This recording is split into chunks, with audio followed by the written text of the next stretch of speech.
Hello everyone! How are you guys doing today? This is Monica Julian, your healing facilitator at Always the Heart, and I am coming to you today to discuss this awesome topic that I believe is one of the most important topics we can discuss when we talk about healing. And what I mean by healing is releasing the actual root of the problems that we have in our life, experiencing the opposite of it. For example, if I in my life has been experiencing love in forms of manipulation, in forms of rejection, in forms of having to be the one that feels comfortable to others in order to be liked and accepted, then what a healing to me would mean is being loved for who I am and feeling free to express myself and not having that fear that I'm going to be rejected because I am who I am. When we talk about physical healing, it's different than curing. Physical healing has this undertone of, yes, the symptoms are not causing so much trouble and problems in our lives, but we also have to take into account that physical symptoms sometimes can be one of the best teachers in our lives. So finding approval for it and finding peace with how our bodies naturally change is also part of healing. So I will be talking today about the 3 mental states that we are mistaking for healing. And we do that because these 3 mental states I will be talking about, they make us feel better. They make us temporarily feel better, and they create the sensation that things can be good from now on. They create a sensation of improvement, but they are not addressing the root of the problem. It's almost like pruning a tree down to the ground, but next year it starts sprouting new leaves and starts growing again. That's what these 3 states actually do. Okay, so if you have any questions during this live, please put them down in the comments and I will be answering them. And also after the video is over, I will answer all of your questions. Let's talk about those 3 mental states that might feel like healing, but they actually aren't. And the first state is disassociation and numbing. And you might feel this state, and you probably experienced that in your life when someone told you or you believed that time heals all wounds. That because of time passage, the healing will just naturally occur. So what actually is happening in that time when, let's say, we had a traumatic event, I'm going to take a divorce, for example. And as we move on through life, as we grow older and time passes by, we feel less of that intense emotional state, but it is not creating healing actually, because there will be times in the future when the person that has been divorced gets triggered, and some unresolved emotions like resentment, like feeling out of control, powerless, hopeless, rejected is going to surface depending on the emotional trigger later down the line. So my personal belief is that time does not heal wounds. It allows disassociation and numbing from the place of pain. And what I mean by numbing is grabbing a glass of wine in the evening because we have had a difficult day, going out for a smoke break. Now pot is becoming legal all across the United States and more and more states. People are smoking that, yes, to help them move through some pain, but many times to disassociate from what is going on in the world and in their lives. It creates this smoke and mirror situation where you are believing in the mirage, the illusion that things are good because it makes you temporarily feel good, but it does not address the real problem. Antidepressants do a very similar thing. To some people, it might feel like they actually are leaving the body for for a short period of time when they're first getting adjusted to the antidepressant. It feels like you are leaving the body maybe an inch or two outside of your physicality, and you're watching the world from a third person perspective, almost like you're in a video game. That is how this associative state feels like, when you have this numbing sensation, when you cannot connect to the emotions surrounding an issue in your life, be it a illness, losing a job, having a problems in the relationships, or maybe some unresolved traumas from the childhood, from family home. So that is one of the things that we mistake for healing, because we do not feel the actual emotional state. Instead, we feel basically numb, like the hand that falls asleep and all of a sudden you can't feel it at all. If you have been napping during the day, you probably know how it feels like. And mentally leaving the body when we are triggered, mentally just leaving and trying to find a different mental state when something is going on. When people are at home are yelling, if you get triggered by people yelling and arguments, you might be mentally leaving the body, not being here and not physically feeling what's going on, not connecting with the sensations you get and the emotions that your body is communicating to you. This mentally leaving the body is many times happening right after trauma happened, or during the trauma happening, when you are, for example, in a motor accident. And you can feel that, for example, your eyebrow has been cut because of that. You cannot feel the pain. You completely disassociate from the trauma. Or when I'm going to use an example of a soldier being at war, and there is a bomb going off or people are shooting. They are mentally leaving the body, so they don't feel the sensations of the body. And in that moment, it's actually a survival mechanism. There are situations in our lives where are too difficult for us to feel.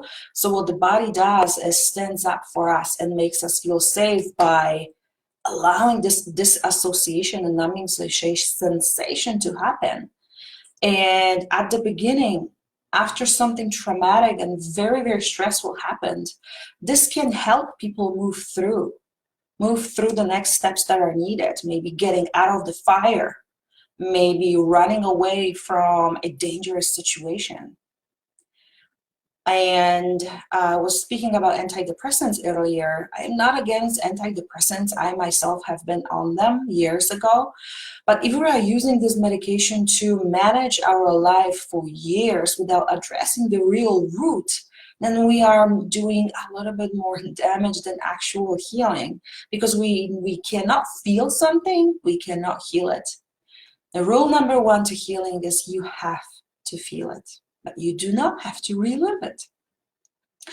The second mental state that might feel like healing or improvement, but actually in the long run could be hindering your healing process, your healing journey, is changing your behavior without changing your heart. And what I mean here is manipulating your habits, quitting cigarettes without addressing the real reason why you reached out for them in the first place and why you crave them. Another bad habit might develop in the place of that one. For example, arguments, frustrations, or snacking. Another thing you probably know is diets. Diets is actually a manipulation of your food source that does not address the real reasons why we might be either experiencing a weight gain or changes in our health. So when we manipulate our diet without addressing the real root, all we're doing is addressing the symptom. It's like popping pills for headaches. It does not heal the headache, it just numbs you and temporarily removes the symptom, and it will backfire. Same with different kinds of detoxes.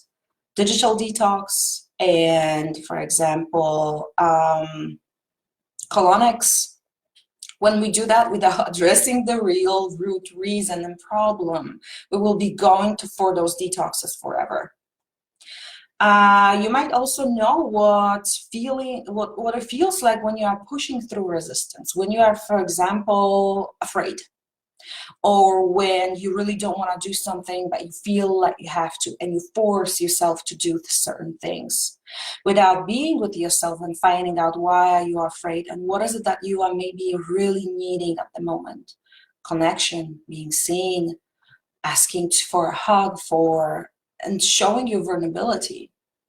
When we are pushing through resistance and forcing ourselves to do something, even though we don't want to, it is not healing. That is self-abandonment, and it is going to backfire, as well as the previous example. Also, this controlling and planning and restriction, punishment and reward systems that we are many times setting up with ourselves, or if you have a health and wellness or life coach that is asking you to push through resistance and do something that you don't want to do, or creates this, as I said, punishment and reward system for yourself for achieving something, without addressing what is at the root of that resistance. And if maybe the problem that you have in your life is actually keeping you feeling safe in some way, shape, or form, that is also to your emotional body and physical body feeling like you are punishing it and almost attacking it, not working with it. Temporarily, it can be helpful, of course, in certain situations, but this is not the way to healing.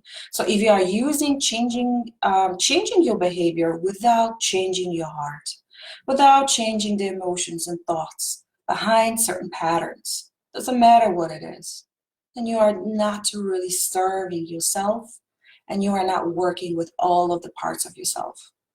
And I do not recognize that sort of behavior as self-loving. And I am the one that has been addicted to diets for over 2 decades. So I know from experience, not only my own, but also my clients' experience, how difficult it might be to change that, to let go of that need of having to control your life and every single aspect of it. It can at the beginning feel threatening if you have been relying on that behavior to make you feel safe, to make you feel like you are improving. Okay. Number 3 is creating a bypass. So when we have some kind of problem, let it be a dynamic in our relationships where we are sacrificing our own needs, our own success, our own time for ourselves for the sake of keeping the relationship, when we are doing everything for everybody else first and we are neglecting our own needs. For example, this is the behavior I will be talking about in this point. When we are assigning a meaning that makes us feel better about this behavior, temporarily it can be beneficial, especially if there is a situation where your safety depends on it. For example, you have been attacked and your purse has been stolen. And maybe you feel that you provoked it, but you are starting to tell yourself, no, this is not my fault. This is just a time and place that it just happened. And you find another meaning for this situation that has been a person, and I just happened to be there, not my fault. They are the bad one in the situation, maybe even getting angry. So forming this meaning in this situation can really help. But when we are assigning meaning that is not addressing the root cause again, we are allowing the behavior to continue. So when we are in a relationship where we are giving to others, and we start to believe and tell ourselves that we are such a saint, a wonderful person in the relationship, an awesome wife, the best mother on earth. Look how much I am giving to my family. I don't even have time to go to a doctor. I have heard that in my practice. This is proving that I am a good person. That is hindering your own growth and health. And it's also deteriorating you, not only on a physical level, but also really exploiting and draining you emotionally and energetically. So you are giving less and less and less. And if you are someone that gets the sensation of positive self-image or good self-esteem from giving and being needed, the less energy you have, the more you want to do it. Talk about chronic fatigue syndrome. Yes, there are reasons why is it happening because of physicality, but why we are drawn to these situations when then the physical world is only helping this emotion to get out of hand and create a very systemic and chronic situation in our body. So let's think about this, whether or not you are excusing your own behavior, behavior of someone else, by assigning a meaning that feels better than actually looking at the truth. We do it not only to our own patterns and behaviors, but also to past trauma. I'm going to take, for example, a woman that has divorced a husband because she caught him cheating. And she is not willing to see that the relationship started to deteriorate way before he started cheating, that there has been some miscommunication, some expectations that were not communicated. And at the end, she starts to blame the husband for everything that happened, not even being willing to look at the other side of the coin and take responsibility for her part. When we are assigning this meaning to past trauma, no matter what it was, we are not actually addressing the problem. We are creating a bypass, almost like there is a pothole in the road, and we are creating a bypass around it that does not fix the pothole. So if you are catching yourself doing that and devoting your mental energy into believing these things and thinking about them over and over again and convincing yourself of it, then you know that there is something deeper that needs to be addressed. Positive focus and affirmations. They are very popular nowadays because they are traveling from the spiritual community to positive psychology environment. Focusing on things that are good and affirming and creating and from scratch the emotion of positivity, maybe happiness, maybe thankfulness in your body from scratch is good. But when we are doing that because we are avoiding pain, it is not going to help us. This is called resistance, and this is also called, the way I see it is abandoning the part of you that really needs attention at the moment. So when we are focusing positively or writing positive affirmations that feel like you are convincing yourself and you are using mental force and energy to find these good things, and it doesn't feel true to you, but you keep doing that because you think if you say it 1,000 times within 21 days, it's going to somehow help you. You are bulldozing through a problem and pushing through it using mental energy and not healing heart energy.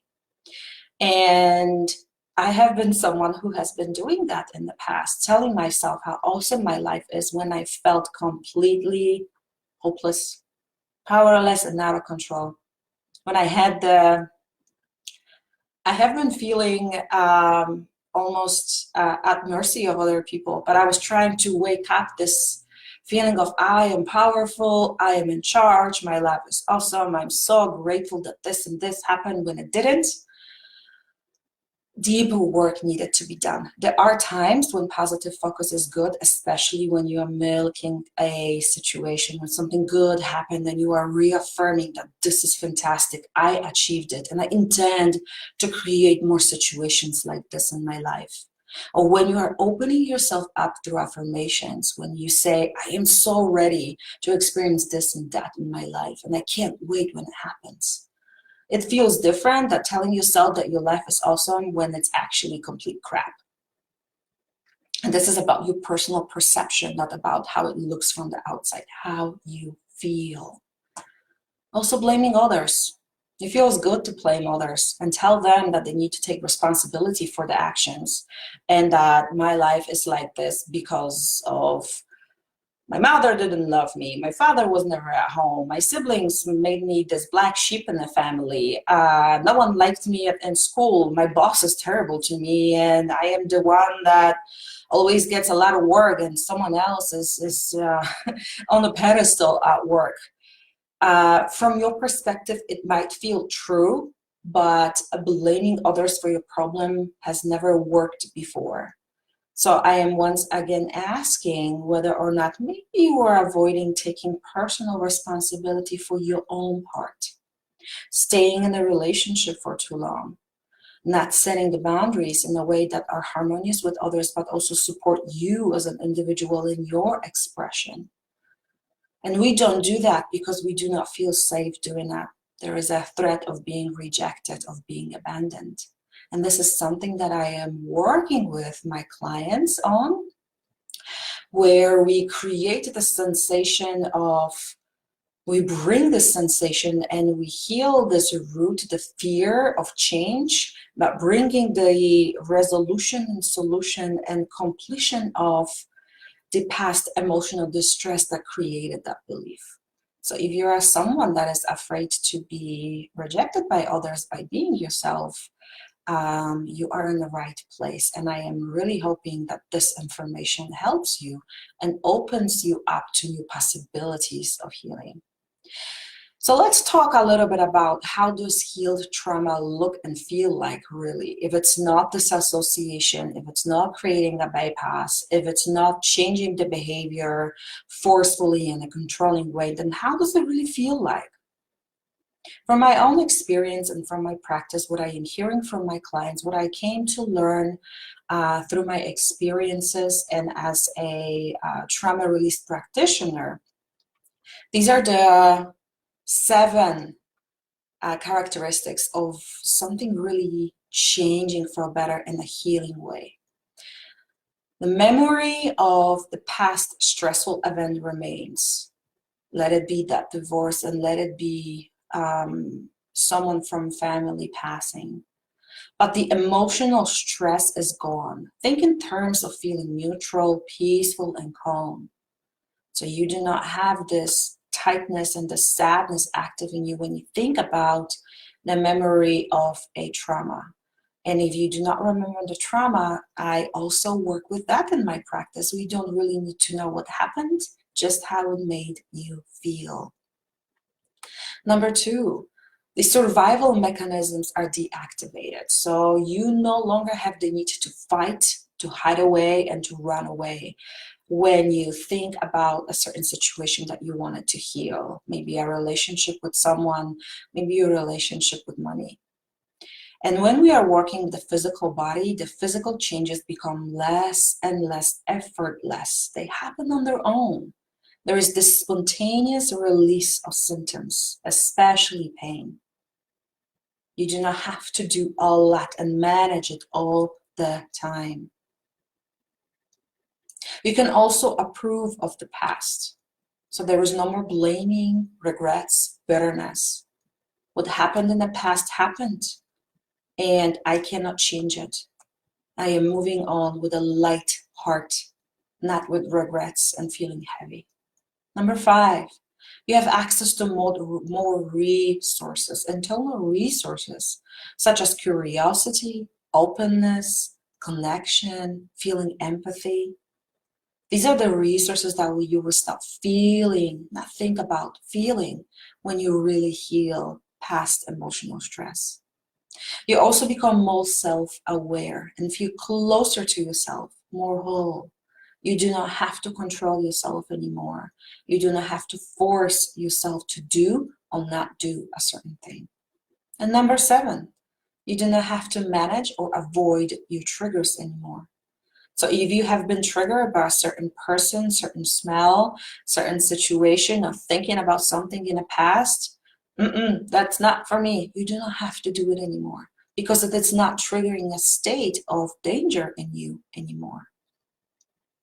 If you're wondering how to achieve this state, the state that I have been describing just a moment ago, the state of feeling really truly healed, the state of wholeness, the state of peace. I am really inviting you to release the trauma, emotional trauma, at the root of the problem. And this works wonderfully with medical attention, not against it. It's just additional layer, a very deep layer that works in synergy with medical intervention. And if you are, for example, in therapy for a certain kind of issue, this works with therapy very wonderfully as well. Really addressing the emotions, not the stories, but the emotions that are at the root of the problem. If you would like to know how to do that, then I am inviting you today to join my program. I am currently running a program where I teach you how to not only talk with your body to find out these emotions, find out the location of them, but also to bring with your focused intention the healing that you need. Inside my intuitive, resourceful mentorship, I am allowing you to experience the deep healing that you have always dreamed about. The healing that feels loving and embracing instead of managing the problem. But also you will be able to gain tools so you can do it on your own. No longer needing someone to be there for you each and every time. You no longer need a therapist to be there with you for the rest of your life, even though it is helpful sometimes. Yes, it feels good to talk about your problems to someone who cares. But creating this dependency, this giving your power away to someone fix me, is not empowering you. So what I want to create is for you to rediscover your own healing abilities and to really find out how easy it can be. You do not have to go through a cathartic moment in your life to experience that release. This can be easy on the body and also on your emotional state. Inside this program, we are not only addressing the psychosomatic root problems, the root issues that allowed the problem in your life to appear. We are also addressing the way you communicate with your body, your own unique intuition, and how you connect with the information that your body is giving to you at all times. If you are interested in learning how to do that, then I am inviting you to send me a message. My inbox is open. If you are someone who is interested at maybe just being with yourself and you are curious about finding out the psychosomatic, psychic, emotional, and mental root causes of your problems, be it acne or headaches, or maybe you have issues with thyroid, something that has been chronic, or maybe lately something from 10 years ago that you thought you dealt with is coming back due to stress. I am also working individually with people to help them resolve that once and for all. So to summarize everything that I said in this video today, there are 3 different mental states that feel like healing, like improvement, but they actually aren't. And I listed 7 characteristics of a real, deep, and genuine healing and how it feels like, how to recognize it. If this is something that speaks to you and you are interested about more information, I am dropping down in the comments right now a link to my calendar so you can book 15 minutes with me so we can talk about the details, either about the program or creating this healing for your problem or symptoms. And I want to thank each and every one of you for paying attention. It is my wish that this information really helps you and it makes you feel understood, that you are not a crazy person and that there is a possibility and hope to create a balanced and harmonious healing in your life. Again, my name is Monica Julian. I am a healing facilitator at Always the Heart, where I help you resolve the psychosomatic root causes of your problems and symptoms in life. Thank you again for paying attention, and I will talk to you guys very, very soon. Bye-bye.